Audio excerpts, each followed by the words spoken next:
Bonsoir à tous, il est 19h à Tahiti, 19h30 aux Marquises et 20h au Gambier. À la une de l'actualité ce soir, ce qui change en 2022, hausse des prix de l'impôt sur les sociétés et sur les plus-values immobilières, mais aussi suppression des sacs plastiques, tour d'horizon de ce qui attend les consommateurs.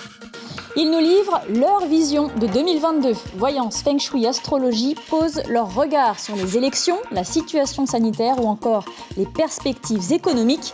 De quoi rassurer les plus superstitieux. Notre invité ce soir est ses multiples casquettes, enseignant, auteur, acteur, académicien. John Mayray nous parlera de ses projets pour 2022 entre langue et culture. Rencontre avec 3 sportifs hors normes, adeptes de CrossFit, cette discipline qui allie gymnastique, haltérophilie et endurance.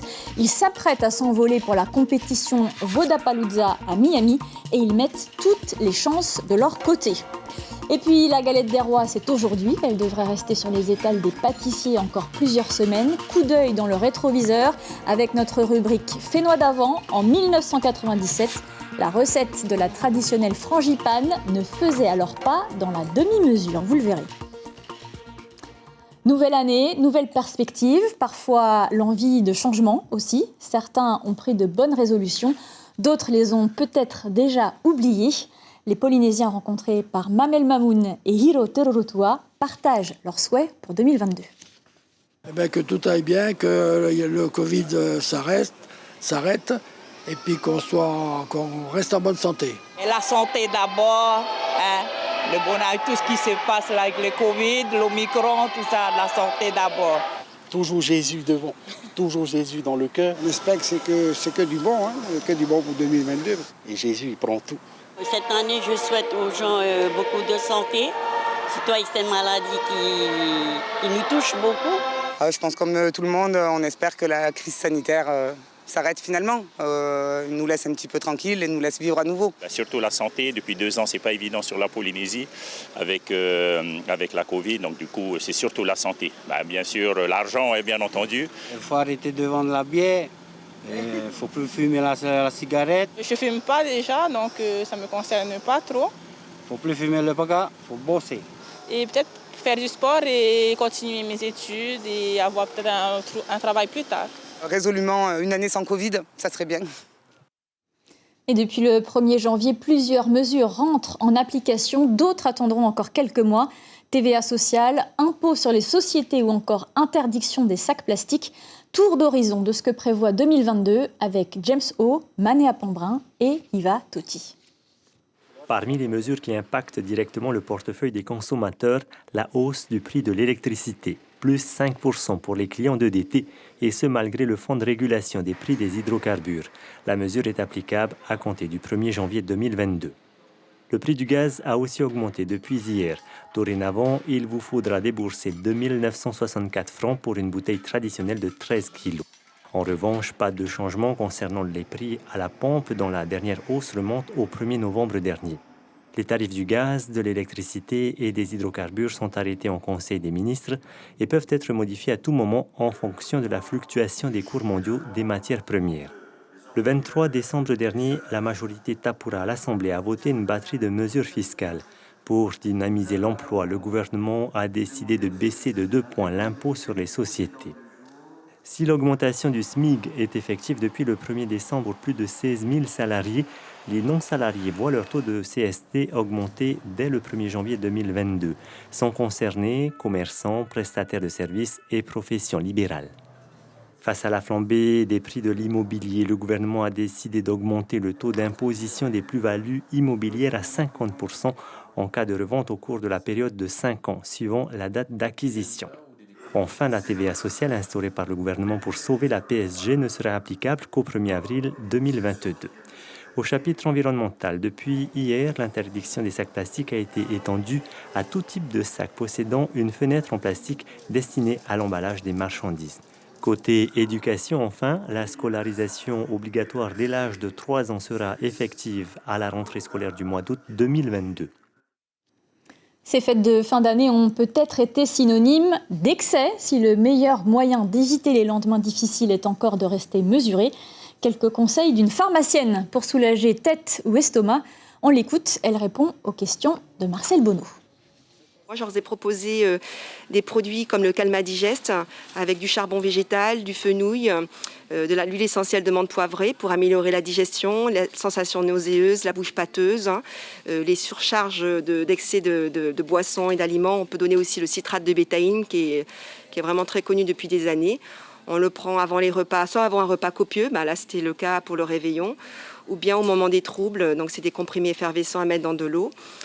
Après, il y a toujours l'éternel Doliprane que tout le monde vient prendre pour le mal de tête. On leur dit aussi de boire beaucoup d'eau. Et surtout, on essaye de détoxifier le foie, qui a été bien sollicité durant la période des fêtes. Ils assurent pouvoir prédire l'avenir. Médium, astrologue, maître Feng Shui livrent leur lecture de 2022 pour les plus superstitieux. Une année placée sous le signe de la femme, mais avec l'étoile de la malchance qui plane également. On voit cela avec Corinne Tehetia et Patita Savea. C'est une des médiums les plus connues au Fénois. Elle anime plusieurs émissions de voyance sur quelques radios locales. Elle assure posséder un don pour lire l'avenir. Et après une année plutôt morose sur le plan économique et sanitaire, elle prédit que 2022 sera meilleur. Il y aura des sociétés qui vont voir le jour et le gouvernement sera là, je dis bien le gouvernement sera là pour aider ceux qui ont besoin de monter des petites sociétés ou des grandes sociétés. Un aéroport international aux Marquises devrait également voir le jour, selon la voyante. Au chapitre sanitaire, Monica reste prudente, même si pour elle, le pire est passé. Pour l'année 2022, moi, ce que je ressens, c'est que nous allons avoir ça va être pénible, jusqu'au mois de mars ou plus tard. Il y aura un couvre-feu. Mais ça sera une obligation, parce que ça va taper à partir de maintenant, jusqu'en février. Et ensuite, après, ça va se calmer, parce que le plus pire virus, c'est le Delta. Et le vaccin reste, selon elle, le seul moyen pour redresser ce pays. Mais attention, il faudra rester prudent, explique ce consultant Feng Shui. En effet, l'année 2022 sera sous l'influence de l'étoile 5, signe de la malchance. 2022, alors malchance, c'est très vaste. Alors, ça peut être la malchance au niveau de la santé, la malchance au niveau des finances, la malchance au niveau des accidents, malchance sur toutes les formes. Deux éléments manquent cependant à l'appel dans le Pachi 2022, le métal et le feu. Le manque de métal indique que c'est une année où les émotions l'emportent sur la logique. Et l'élément feu qui manque également dans le Pachi de l'année indique un manque de ressources. Donc un manque de ressources en fait allusion à l'argent. Et pour se prémunir, il faudrait porter une amulette adéquate. Les astrologues, eux, voient plutôt d'un bon œil la nouvelle année, surtout pour 4 signes. Les 4 gagnants, c'est les béliers, les scorpions, les capricornes et les poissons. Alors eux, enfin, la chance arrive, l'année est plus constructive, vous allez avoir les cartes en main pour réussir. Parmi cette bonne année, il y a en plus une période exceptionnelle durant l'année. 2022 sera également l'année de la femme et enfin pour les législatives, nos professionnels voient 2 femmes et 1 homme élus au mois de juin. Affaire à suivre donc. Le petit Mathias est décédé jeudi dernier. Ce jeune garçon âgé de 8 ans et atteint d'une maladie incurable voulait réaliser son rêve et vivre le dessin animé Vaiana en venant en Polynésie, suscitant un formidable élan de solidarité.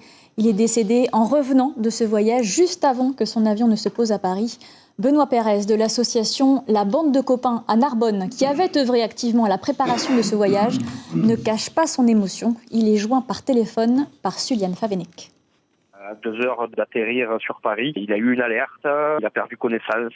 Et puis voilà, Mathias était notre petit guerrier, c'était aussi le président d'honneur de notre association. Si on avait décidé d'une fin pour lui, ça aurait été celle-ci, parce que au final, il a joué dans son dessin animé préféré en Polynésie, et je pense qu'il a voulu rester dans ce rêve. Et puis voilà, son rêve est devenu éternel. Et c'est lui, à la fin de son dessin animé, qui a décidé d'éteindre la télé et de pouvoir continuer avec ses images de rêve. Comme un symbole, ça faisait 1 an jour pour jour que le médecin avait donné à peu près 1 an de vie à ce gamin. Il sera arrivé au bout d'1 an. C'est devenu un Polynésien. C'était notre Maori. C'est fabuleux. Il s'est éclaté. Quelques heures avant son départ, il était encore dans les lagons polynésiens. Il trimballait, nous on appelle ça le cure-dent. Il avait une arme polynésienne avec lui et qu'il a encore aujourd'hui à côté de lui. Il a vécu ça comme personne ne pourrait le vivre. Ça a été fabuleux, fabuleux.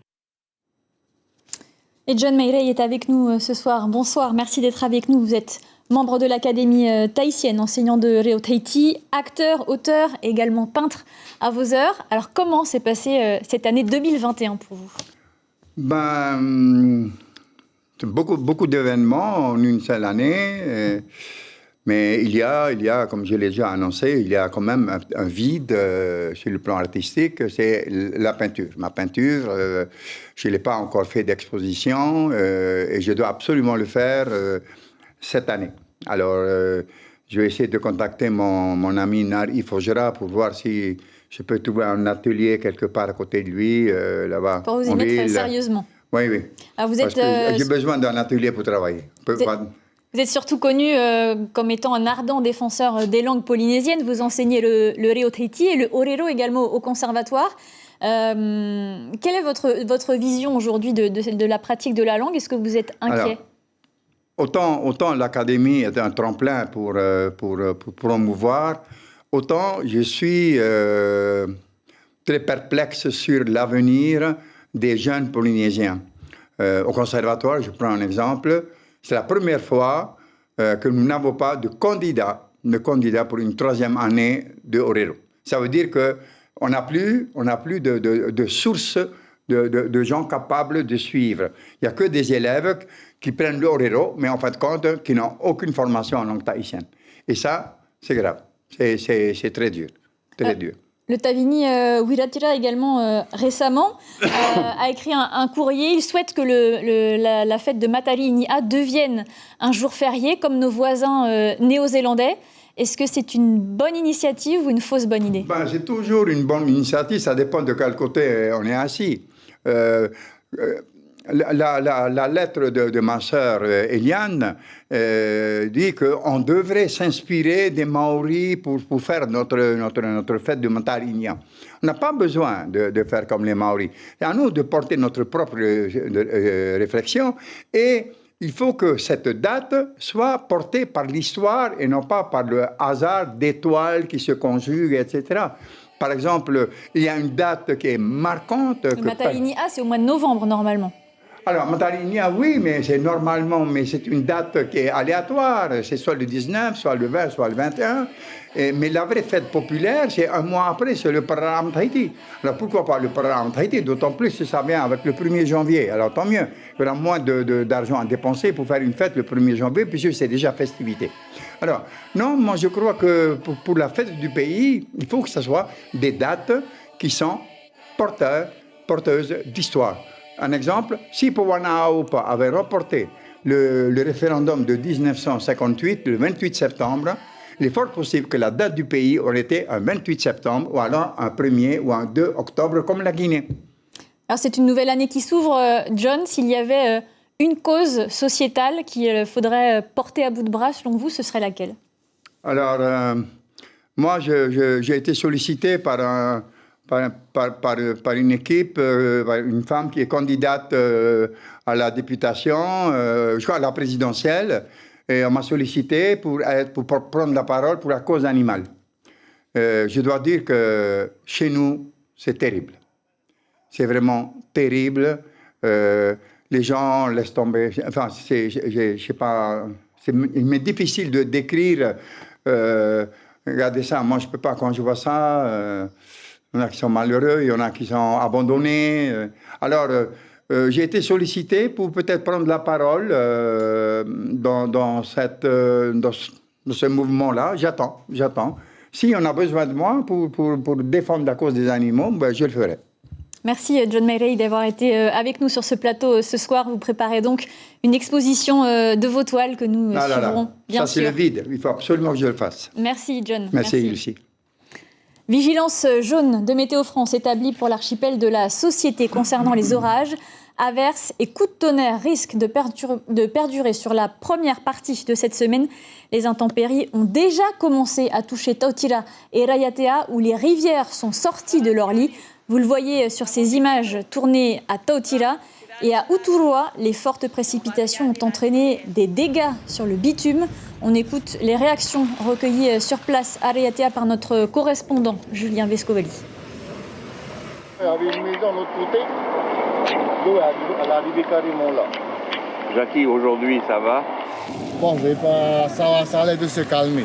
Ouais. Mais bon, avec l'habitude, je sais avec quand ça peut être risqué. Mais tu as eu des périodes où l'eau rentrait dans la maison? Non, mais c'était il y a des années, quoi. Mais comme ils ont fait, le pont pour évacuer Matoury. Au début, il n'y avait pas de pont. Il faut pas que la pluie continue à pleuvoir, quoi. Sinon, il y a un risque, quoi. Mais là, on est venu voir ce caniveau-là. Mais après, on va aller voir du côté de Tahina. Il paraît qu'il y a une inondation aussi. Les océans montrent les signes du changement climatique. Sargasses aux Antilles, blanchiment des coraux à Moorea, érosion du littoral. Ils sont une richesse à préserver et de nombreuses initiatives émergent, comme l'élevage de Rori ou encore les Jeux Olympiques à Te Ahupu'o. Rétrospective 2021 sur nos océans, signée de nos confrères de la Première.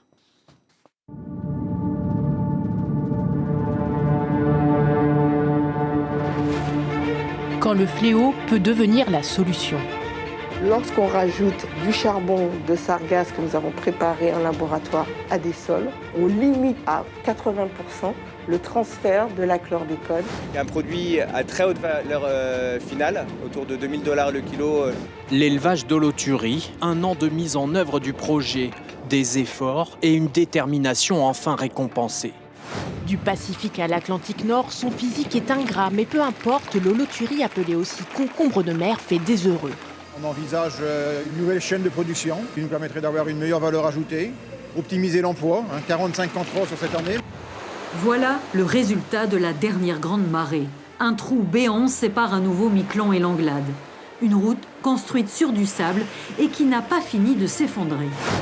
On a planté des cocotiers sans l'autorisation pour mettre un frein à l'érosion que nous avons constatée depuis une dizaine d'années. Cette plage de Yalimapo, entre 2018 et 2021, c'est pratiquement la largeur d'un terrain de football qui s'en est allé par le phénomène d'érosion. À moyen terme, le déplacement des habitants en bord de mer est envisagé. L'île de Moorea et son lagon translucide, une image trompeuse, car sous la surface, le réchauffement climatique, les touristes ou les tempêtes ont dégradé les coraux. Mon environnement que j'ai connu, plutôt coloré, et là il est en train de blanchir, donc c'est plutôt triste pour moi. C'est pour ça que je me motive à participer à tout ça et aider ce projet à fond, donc pour pouvoir sauver nos récifs. C'est la mythique vague de Te Ahupu'o qui accueillera les athlètes, seul site d'outre-mer sélectionné pour la plus prestigieuse des compétitions. Ce sont les Jeux qui s'adapteront à Te Ahupu'o, mais non pas Te Ahupu'o qui s'adaptera aux Jeux. C'est l'une des compétitions de CrossFit les plus anciennes. La Vodapalooza 2022 se tiendra du 13 au 16 janvier prochain à Miami, aux États-Unis. Et 3 Tahitiens y participent. Teremuto Atekina, Veiho Botari et Yves Teho sont inscrits dans la catégorie reine, celle de l'élite RX. Rencontre signée Ismaël Tariata et Marcel Bonneau. Ils ont la force et le corps d'un culturiste, mais leur endurance est celle d'un coureur de fond. Le CrossFit, c'est leur sport. Teremu, Veiho et Yves n'ont qu'un seul objectif, remporter la Vodapalooza 2022. On s'entraîne pour une compétition en Miami, donc du coup, les charges, on est en catégorie Elite RX. Donc du coup, les charges, c'est des charges lourdes, quoi. Donc du coup, là, on arrive dans le milieu professionnel, donc du coup, on doit se mettre à niveau, c'est obligé. On s'est dit qu'on va essayer de se qualifier et tenter la qualif, quoi. Hein. Du coup, ça a passé et à partir de là, ça a tout chamboulé notre fin d'année. Et plus de fin d'année, du coup, on s'est focalisé sur la préparation à la compétition, quoi. Hein. Depuis 2 mois, l'entraînement s'est intensifié. Après le rameur et le dumbbell snatch à 30 kg, place au thruster. Cet exercice combine 2 mouvements d'haltérophilie, le front squat et le push press. Ces derniers mois de travail, on a essayé d'être moyen partout, quoi.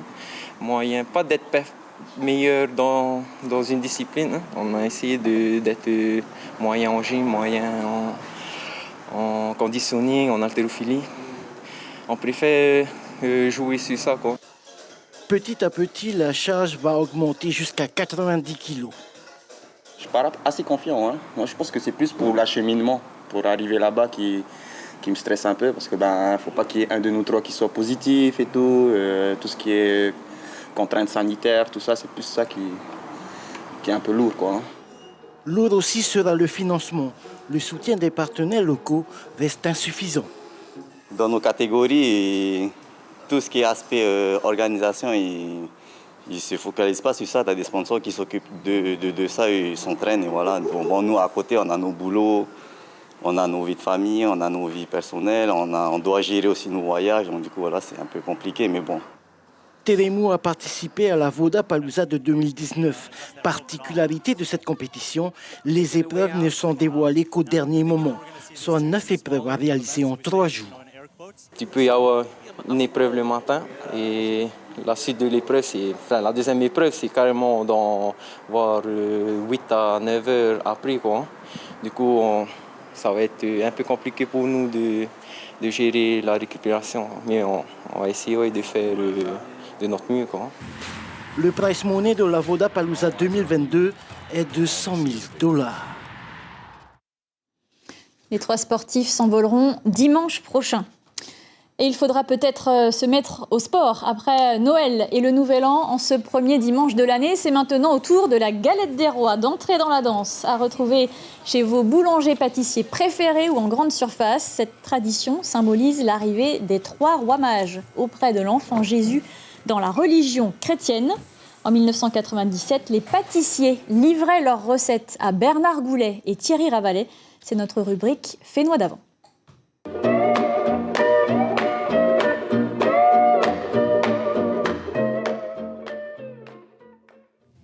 Nous, on emploie de la crème, de la poudre d'amande, les œufs, du sucre et puis le beurre. Quels sont les dosages ? Les dosages, ça c'est à peu près le quart. C'est-à-dire autant de beurre, autant de sucre, autant de œufs et de sucre. Voici pour l'aspect gastronomique. Mais célébrer l'épiphanie est une tradition ancienne. Et avant tout, c'est une célébration chrétienne, même si les non-croyants y participent. Le mot épiphanie en latin signifie manifestation, et à l'origine, il s'agit de 3 rois mages venus pour adorer le Christ. Quand le Christ est venu dans le monde, il y a eu justement 3 rois qui sont venus, qui sont des savants de cette époque, qui sont venus rendre hommage au Christ. Maintenant, la présence de ces 3 personnalités importantes, c'était pour marquer que Dieu n'est pas venu simplement pour le peuple juif, mais qui était venu pour tout le monde. C'est en Orient au VIe siècle qu'a débuté cette célébration. La tradition s'est perpétrée peu après en Occident et de nos jours, elle se déroule toujours le premier dimanche de l'année. Avant de refermer cette édition, jetons un œil sur les grands rendez-vous de la semaine à venir. Jeudi 6 janvier, l'Office du tourisme lancera sa nouvelle plateforme Internet. Ce sera aussi la finale des Jeux Intervilles au centre pénitentiaire de Tatoutou. Et puis, vendredi, place à la préparation de la Coupe du Monde des clubs. C'est en football. L'information principale de ce journal, ce sont les prix qui augmentent en ce début janvier. 5% de hausse sur l'électricité pour les îles gérées par EDT, plus 65 francs sur la bonbonne de gaz. L'impôt sur les sociétés, en revanche, baisse, lui, de 2 points. Augmentation de la CST pour les non-salariés et de l'impôt sur les plus-values immobilières. Et puis, tous les sacs plastiques sont désormais interdits. À suivre, le film Chacun pour tous, puis l'émission de divertissement Un soir à Monaco avec Laurent Gérard. À la une de la presse, demain, dans la dépêche, Gaston Tong-Sang redit non au vaccin. Et la dépêche qui vous propose son horoscope 2022. L'information locale continue dès demain matin, 6h30 en radio avec Abinera Temata-Hotoa et Corinne Tehetia.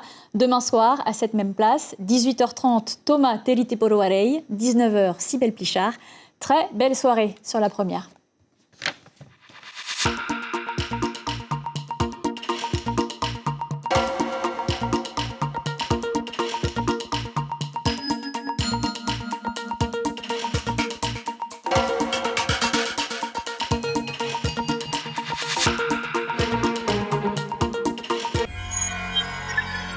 Retrouvez ce programme en replay sur notre site internet.